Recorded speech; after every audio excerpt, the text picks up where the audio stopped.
Una plaga de lobos, ya llevamos 28 años sin que le hagan control a estos lobos. La ley de pesca. Cuidado, cuidado.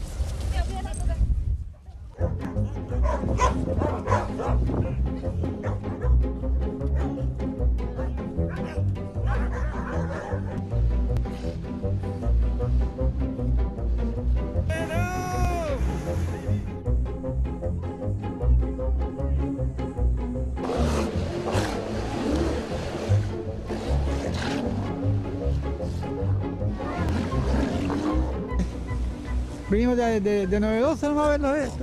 Yo vivo en Concepción ahora, pero igual venimos a verlo. Maravilloso.